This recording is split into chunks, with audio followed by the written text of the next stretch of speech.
as a monk in your tradition, there is a great emphasis on inner work, on mindfulness, on moving through the jhanas, on all of the tradition of that form of Buddhism. And yet you are very much out in the world. Okay. Could you explain to me how you bring those kinds of four things together? Yeah, we have 3 words. That is here, now, this. That means be always in the present. Really? Breathing in the present, breathing out in the present. And how does that determine what kind of social action you are involved in? Yeah, we have that 4 foundation of mindfulness in the body, in the feeling, in the mind, and in mental objects. Yeah. And when you went into the Cambodian refugee camps, Yes. and wanted to bring the foundations of Buddhism to them, Yes. did you feel that was the obvious work of your life, or Yeah, where did that come from? We know that protecting ourselves, we protect the whole world. Protecting the whole world, we protect ourselves. We are one. Yes. So that when you're working in the world, you're protecting yourself. Yes. It's all very selfish. Yes. But not really. Yeah, because protecting ourselves, we protect the whole world. Like the driver protect himself, he protect the whole car. He protects the car and everybody around him also. Yes. Also. Do you think that the way in which most people practice Buddhism in Cambodia is primarily with ritual or primarily with inner practice? Is it samadhi practices or is it primarily Shila practice? We have 3 kinds of practice: Sila, Samadhi, and also Prajna. Yeah. Yes. Yes. But for most of the people, would you say that they recognize all 3 of those as part of their... Now we begin to, every day, to teach them about this. Because in many traditions, when I was in Burma, Yes. I experienced that many of the people had turned Buddhism into a ritual, but were not accepting the requirement for the inner work of Yes. the samadhi training, so on. And is that, could you deal with that at all for me? Yeah, in order to get stream enterer, we have to become stream enterer, we have to put down all this ritual and all these things. But most people don't aspire to be stream enterer, do they? Yeah, they want to be free from suffering. They do.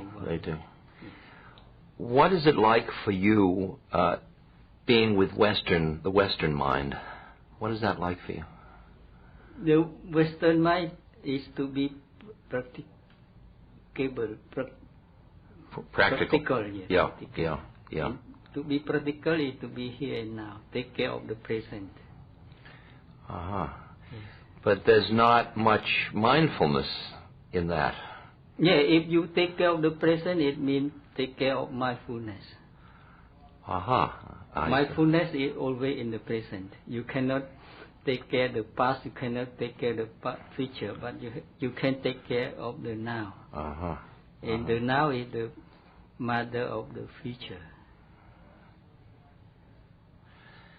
Do you think most of the people that you are meeting are in their intellect so much that they're always thinking about future and past, or do you find... Yeah, they think like that. They don't know about breathing exercise.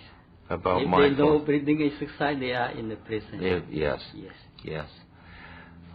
Why do you come to a gathering like this forum? What is the purpose from your point of view? Yeah, they want peace. People want peace everywhere.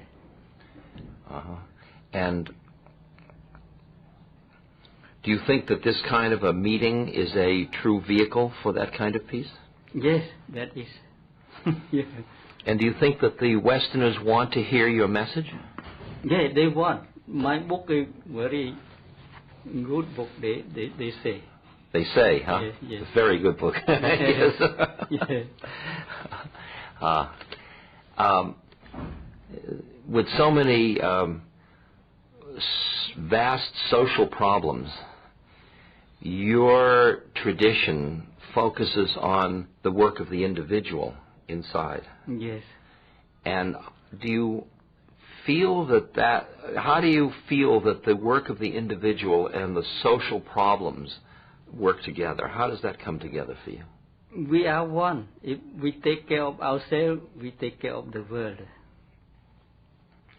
Well, a lot of people in the West feel that they take care of themselves, but they don't really care about the world. Yeah, now you take care of yourself. You take care of your speech, of your discussion, then you take care of the whole world. You will spread this news to the whole world. Right. Yes. Right.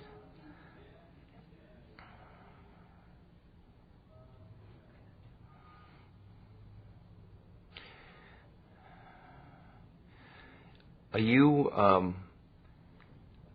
noticing that the way in which issues like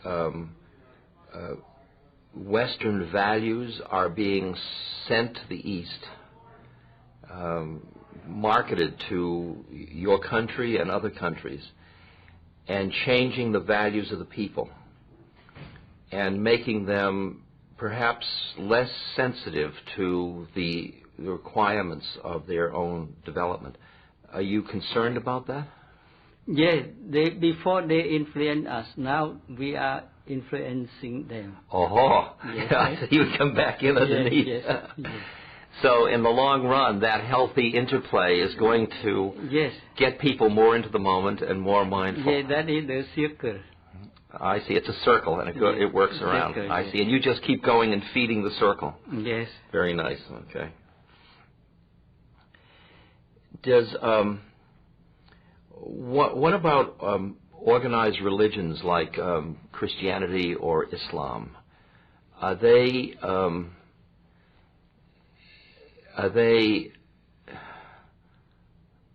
keeping people? Are they helping people become mindful in the moment, or not? Yeah, they depend on God, but we are depending on ourselves. And what do you think happens to people when they depend on God? Yeah, then they cannot take care of themselves.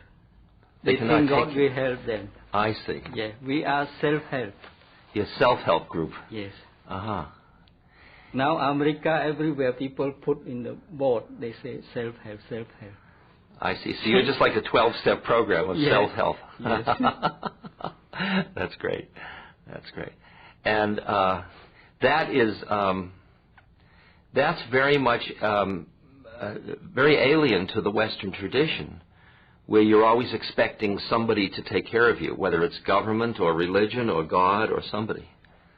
That's much more the culture. Yeah, Buddhism is self-help. The Dharma is self-help. Like eating, you have to eat yourself. Like learning, you have to learn yourself. Yeah.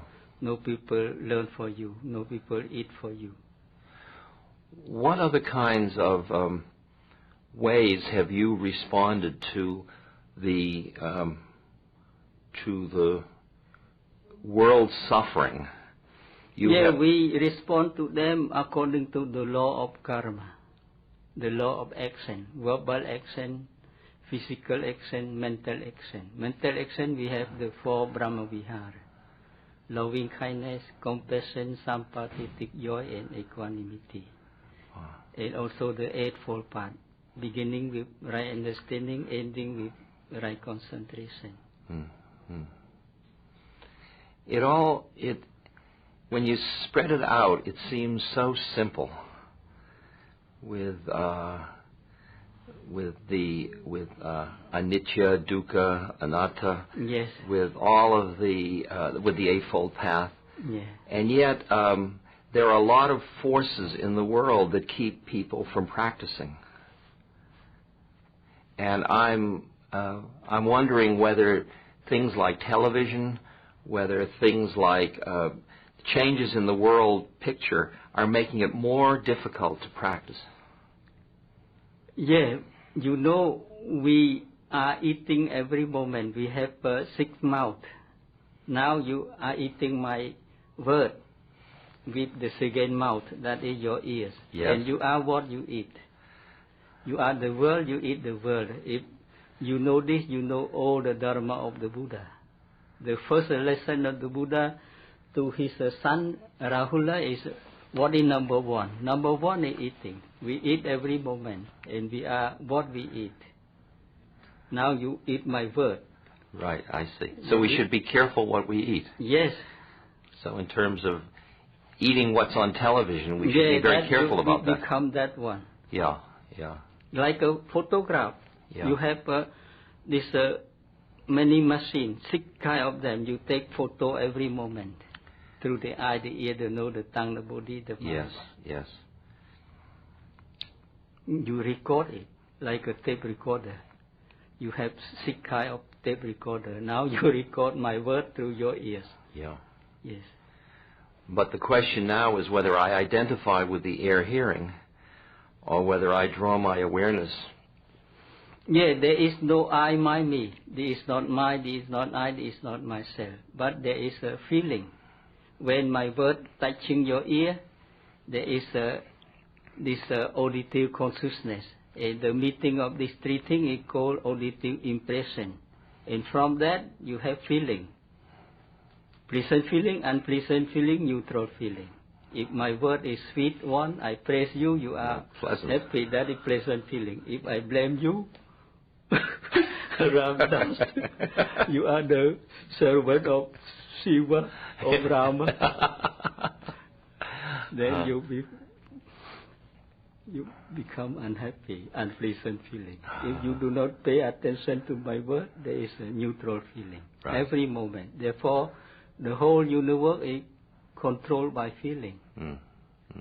Pleasant feeling give birth to greediness, unpleasant feeling give birth to anger, and neutral feeling give birth to ignorance.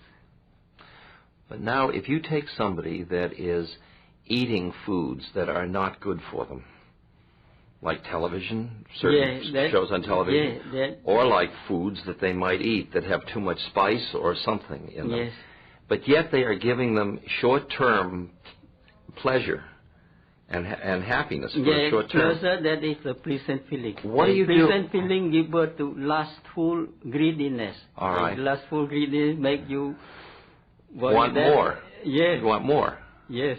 And then you become hypertension. Then you what? Hypertension. Yeah. You have tension. Hypertension. Yes. Okay. Hypertension. Yes. But what is it? Where do you enter into the human being to get them to change that? Somebody we have to tell them the truth. If they want to be composed, to be happy, they have to be to avoid the hypertension and hypotension. But they are getting so much. But they're getting so much short-term pleasure that they can't hear you. Yeah. Therefore, they have to put the mindfulness into practice. Mindfulness is the driver. What makes them realize they have to do that? Yeah, we have to tell them. Oh, we have to tell them. Yeah. I see. But they don't want to hear that. Yeah, they don't want to hear that, then their own karma. Then it's just karma. Yes. That they will suffer until they want to hear that. Yes. Right. Because you can feel that your way has a solution to the suffering of people. Yes. But there are most people that are suffering don't seem to want to hear the solution. Yeah, we have 4 categories of people. The one who are in light, they come again to light. But someone in the light, they come to the darkness. Yeah. And some in the darkness, they enter into light. And some in the darkness, they return to darkness again. Right. We have 4 kinds of people. Are those really stages of evolution of consciousness? Those 4 stages? 4 types? Yeah, the fourth side is according to their own karma. Yeah, but isn't that... We have volition. This karma, what is karma? Karma is volition. Yes. Chetana. Yes, I understand. Bhikkhave vadami kammang. Omong. Volition is karma.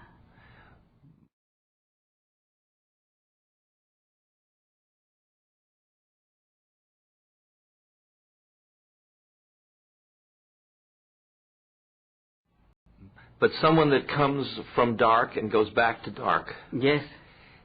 is that person less evolved in their consciousness or their awakeness or their awareness than someone who goes from dark and comes into light?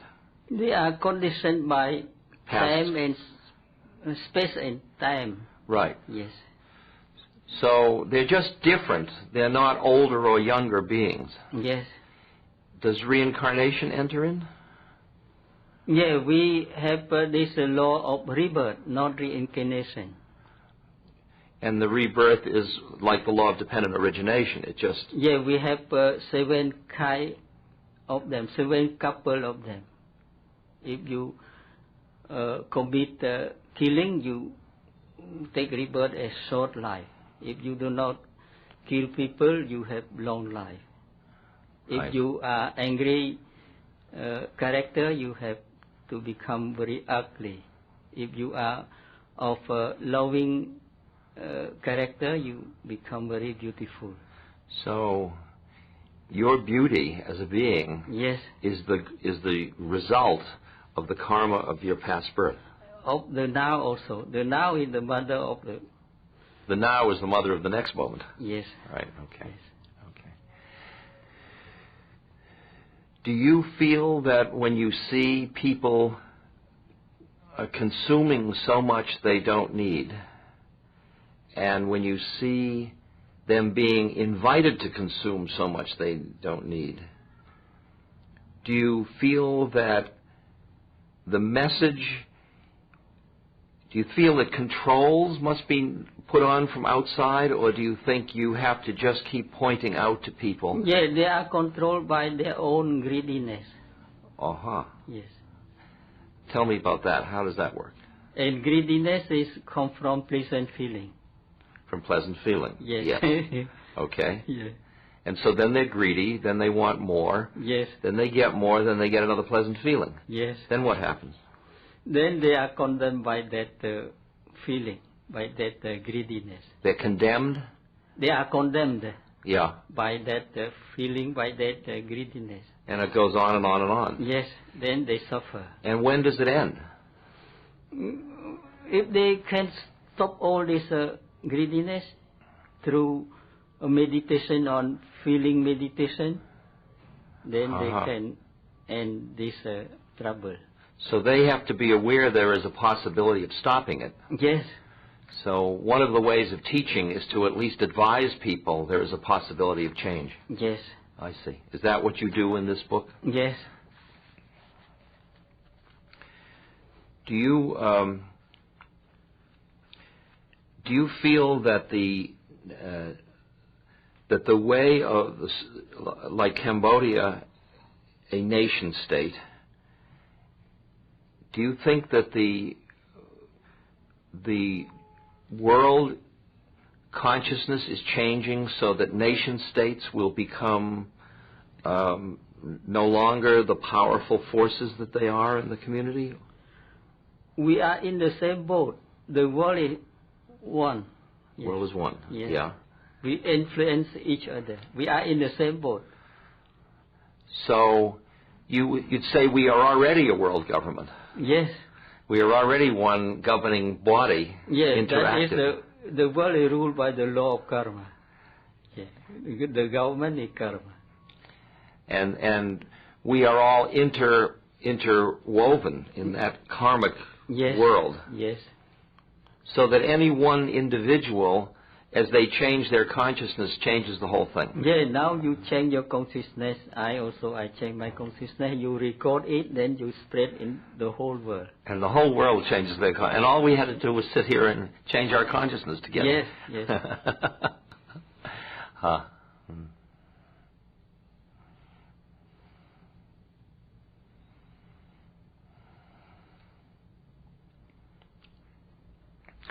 I become very interested in the way in which people change as they get older, as they get very old. And in India, there are the ashramas, or the stages of life.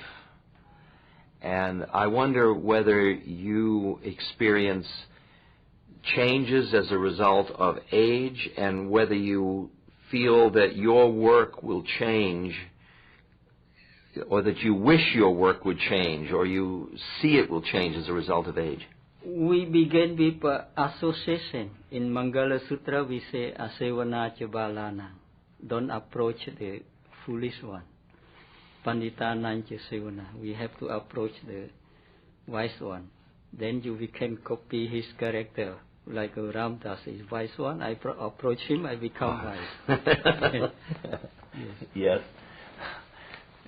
So, do you think that in your tradition, elders are revered? Are elders treated with great respect? Yeah, we have 7 kind of good men. What? The 7 kind of good men. Yeah. Gentlemen. That is you. The first one is the gentleman who respect your elderly people. Oh, I see. The first one. Yes. Uh-huh. Uh-huh. Yes. And what does that require of the elderly person? Yeah, the elderly person must be virtuous person. A virtuous person. Yes. Right. Yes. And what other qualities must they have besides the virtues of Shila, I assume you're talking about? Yes. Yes. And do they have a responsibility to the younger people? Yeah, and also they have 5 kind of dharma. That is loving kindness, right livelihood, and this brahmacharya. Yeah. Yes. Yes. And also truthfulness, and also mindfulness and clear comprehension. Uh-huh. Yes. Are there many people in your culture that up until they are old spend their time in worldly pursuits and then turn to these things only when they're old? Or is it all the way through life? Yeah, if you know suffering, then you return to the Dharma. Cambodia suffer more than 20 years. And that now they return. Every day they come to the temple to study the Dharma. And this is all ages? Yes. Yes. All ages. Yes. Were the old people in Cambodia driven or drawn back into their spiritual tradition? Now, every day they come to our temple, to every temple, to study the Dharma. Really? How to make peace again. And do you think that is the result of the suffering they have been through? Yeah, the Buddha teaching is only 2 things: suffering and the freedom from suffering. Right. The Buddha has seen old age, sickness, and death as suffering. He become a monk and he Yes, get enlightenment. Yes. But is there another way to start to be drawn to practice other than through engagement with suffering? Yeah, many ways, but we can summarize it into just that path. Yeah, that the path. Suffering, the experience of suffering, the experience of the possibility of the ending of suffering, and the practice. Yeah, the Four Noble Truth. The Four Noble Truth can be summarized into 2 words: suffering and the freedom from suffering. Very simple. Yes. Yes. Most of the people that are in the world, I think it's fair to say, find that the immensity of the suffering that is around them all the time is too much for them to comprehend or to embrace, and they turn their head away and they deny the suffering. And part of the first step is the acknowledgement of the suffering. And I'm wondering whether you work at all with the issue of the denial of suffering, of how you get somebody that is denying suffering, or how we get ourselves when we are denying suffering, to end up looking at the suffering. Yeah, we cannot help. We cannot help. Yes. When there's denial, there's nothing we can do. Yes. That's very discouraging. Yes. It's just their karma. Yeah, the karma, their own karma. Yeah. Like a Devadatta, like this Super Buddha. Yeah. Doesn't that make you sad to see people who deny suffering?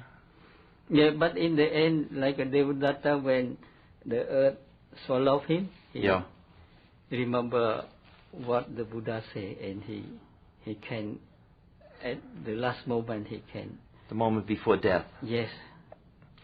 Is the preparation for the moment of death a key part?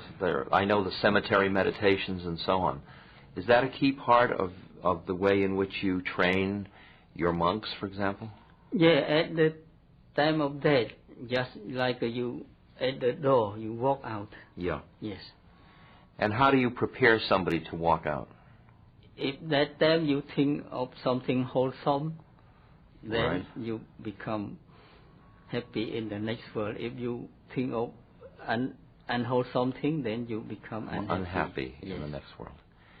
And in the training of a monk, a young monk, do you ask them to practice like a meditation that will experience the impermanence of their body?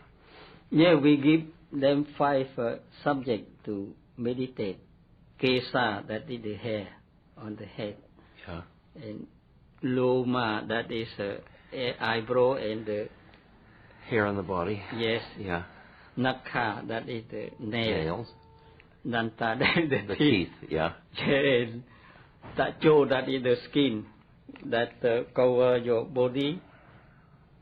And also inside there are 300 pieces of bone. You have to meditate. You meditate on all the parts, yes. And you see they're all impermanent. Yes. Yes.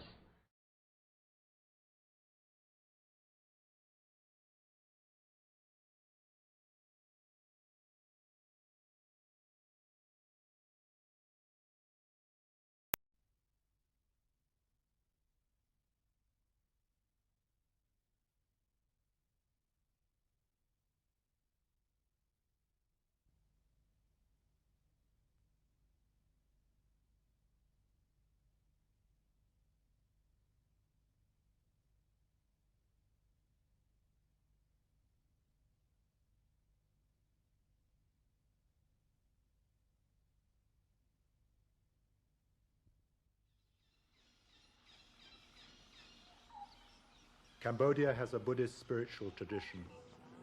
More than 3,000 monasteries have been rehabilitated across the country in recent years. But the violence of the past still haunts memories in the present.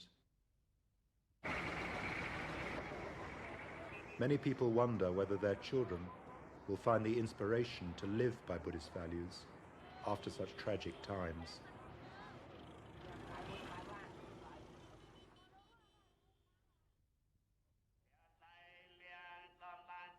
The relevance of Buddhist practice to the needs of Cambodian society has been re-emphasized since the UN-sponsored elections in 1993.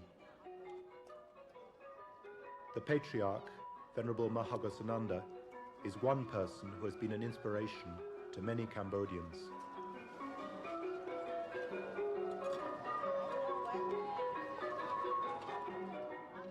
He teaches that great suffering can give rise to great compassion, and that compassion gives rise to peace.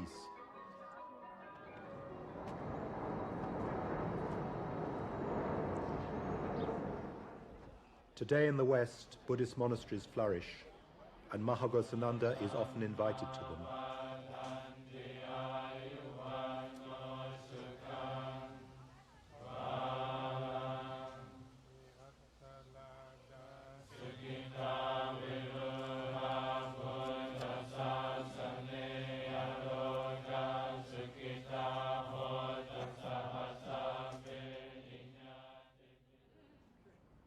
He works with people of many religious backgrounds for peace in the whole world.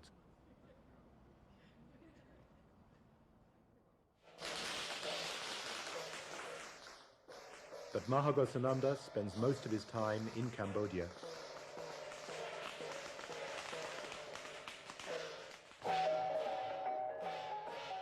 He travels from province to province and from village to village. All the time, his message is his example, and his example is serenity and peace.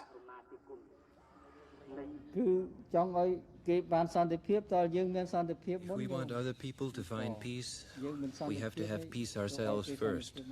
If we haven't got peace, how can we give peace to others? We should give an example for others to follow. We distribute a lot of books, though we don't know whether people read them or not. People often complain that the truth does not help them, but if they only read books on truth without practicing what is written, then there will be no result. If you've got rice and don't eat it, you stay hungry. If you don't drink, you stay thirsty. How can Buddhism help society? Buddhism can help in three ways. Through people refraining from evil actions, performing good actions, and purifying their minds.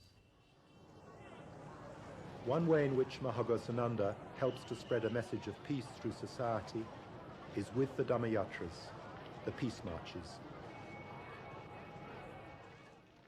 In a Dhammayatra, monks and nuns leave their temples and travel across the country on foot. In so doing, they remind the population that loving kindness, compassion, and forgiveness can contribute to the healing of Cambodian society.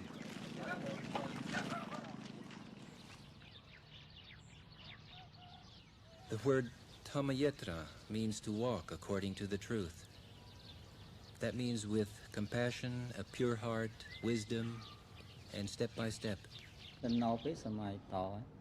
It means to be mindful and to calm your mind, whether walking, standing, or lying down.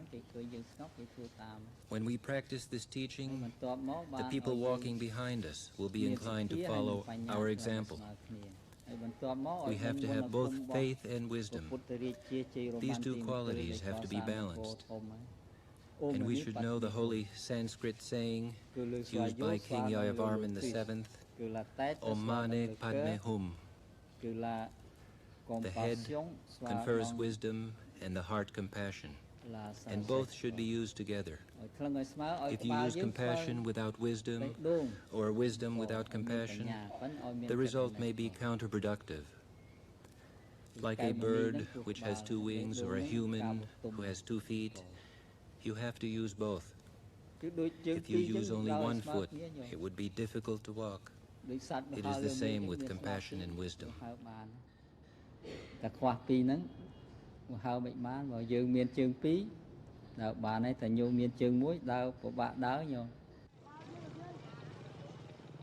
In 1993, during the run-up to the first elections in Cambodia in 25 years, the Venerable Mahaghosananda led a 3-week-long Dhammayatra from Angkor Wat to the capital, Phnom Penh.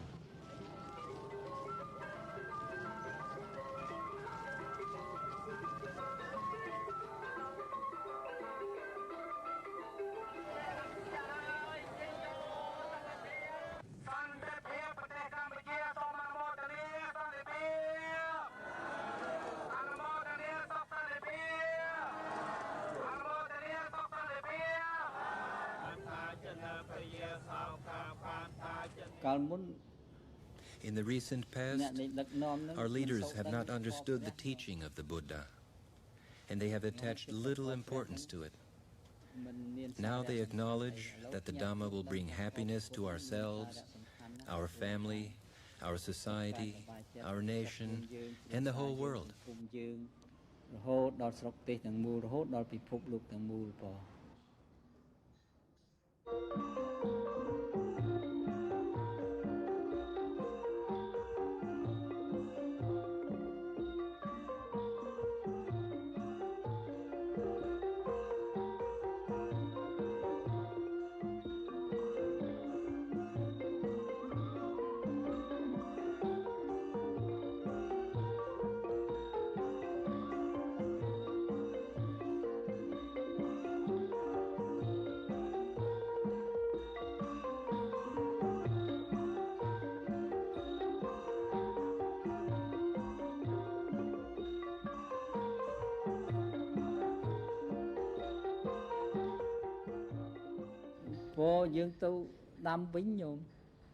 We're going to replant trees.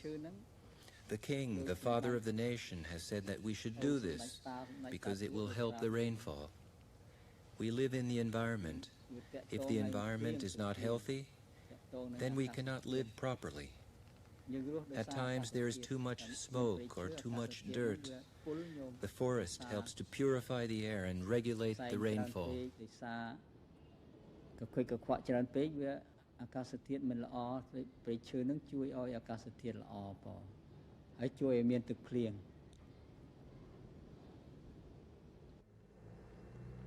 Between 1970 and 1995, half the forest in Cambodia was cut down.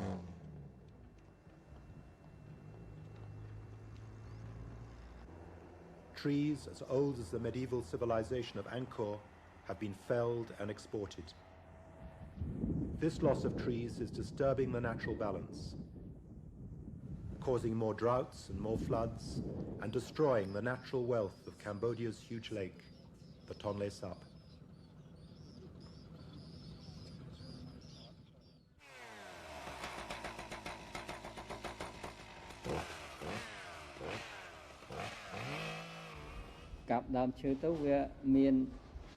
We have to explain that felling trees will lead to very bad consequences for the people who do it, for their families, their country, and for the people of the whole world. But if we look after the trees, then the consequences will be beneficial. The universe has interrelations. If we're suffering, then another part of the world suffers as well. If we have drought, then another part of the world will also experience problems.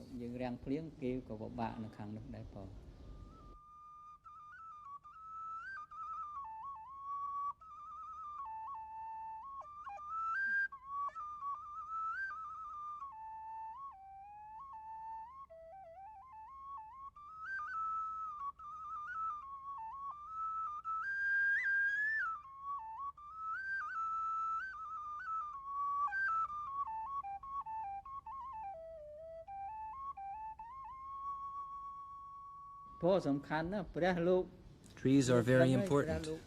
Like in the life of the Buddha was born under a tree, he found enlightenment under a tree, and he passed away under a tree.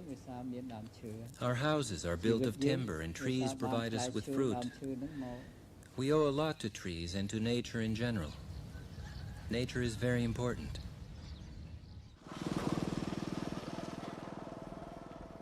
To have peace with our neighbors, we have to respect each other. Geographically, we live side by side. We cannot move away from our neighbors. And after all, human beings are brothers and sisters. We may be born as a Vietnamese, or as a Thai, or as a Cambodian. Therefore, there is a proverb: the world is our house, for all human beings are our brother and sister. To love them, to help them, to serve them are our duty in our religion. This is contained within the 10 supreme virtues of Buddhism. All human beings are our mother. Sometimes we take birth as a man, sometimes as a woman. The Buddha once took birth as a woman, and he made a vow to be enlightened as a Buddha. Before his enlightenment, Gautama was assailed by the forces of Mara, the tempter.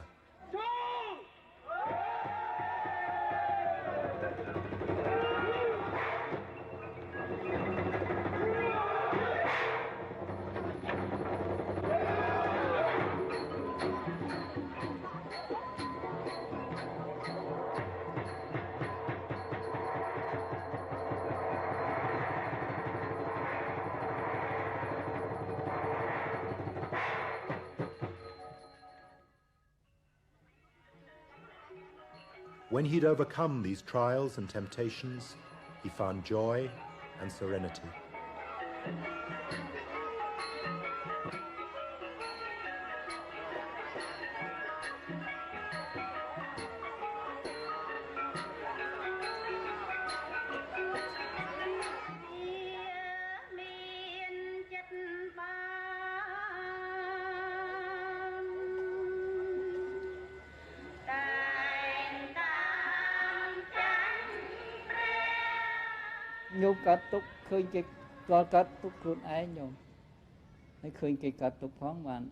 You have to experience the suffering yourself and also to see others suffer. Then you can feel compassionate towards yourself. Like the Buddha, he experienced suffering himself and he saw others suffer. He saw the suffering of birth, aging, and death. And then he felt compassion towards his son, his wife, his mother, and father, and all sentient beings throughout the world. One of our great kings always had compassion towards his subjects.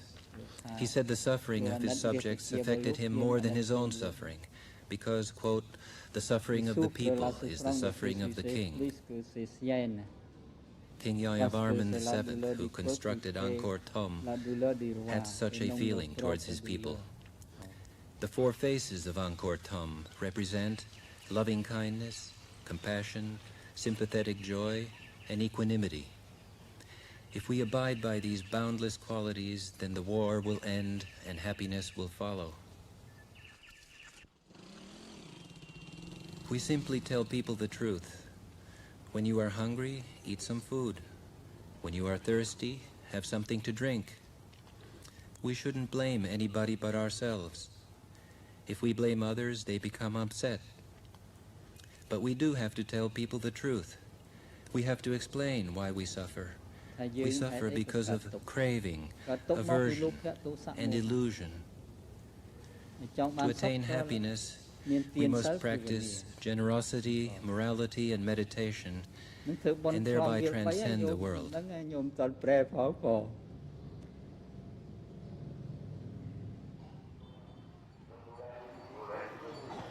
In his book, Step by Step, the Venerable Mahaghosananda explains ways in which ordinary people can be creators of peace. There is little we can do for peace in the world without peace in our minds. And so, when we begin to make peace, we begin with silence, meditation, and prayer. When we stabilize our posture and calm our mind, we can realize peace within ourselves. Then we can radiate loving kindness to those around us, our family, our community, our nation, and the whole world. Peacemaking requires compassion. It requires the skill of listening. To listen well, we have to give up ourselves, even our own words. As we come to trust one another, we discover new possibilities for resolving conflicts. Peacemaking requires selflessness. There is little we can do for peace as long as we think we are the only ones who know the way. Peacemaking requires wisdom. Peace is a path that is chosen consciously. It is not an aimless wandering, but a step-by-step journey.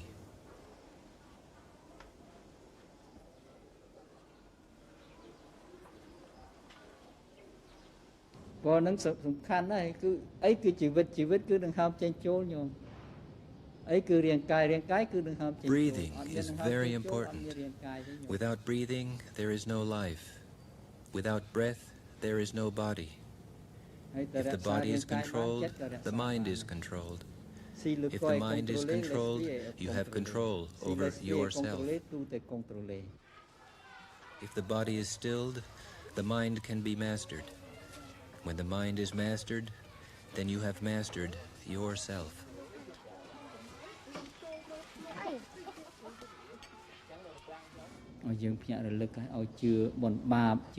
We are advised to be mindful and to understand the law of karma, that good deeds will bring happiness and bad deeds will bring suffering. If you kill, then ultimately you yourself get killed. Your life is shortened. Whereas if you don't kill, your life will be long.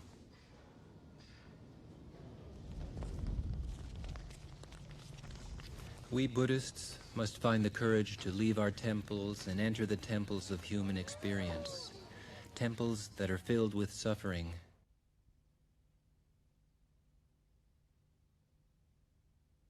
If we listen to the Buddha, Christ, or Gandhi, we can do nothing else. The refugee camps, the prisons, the ghettos, and the battlefields will then become our temples. We must remove the landmines in our hearts which prevent us from making peace. Greed, hatred, and delusion.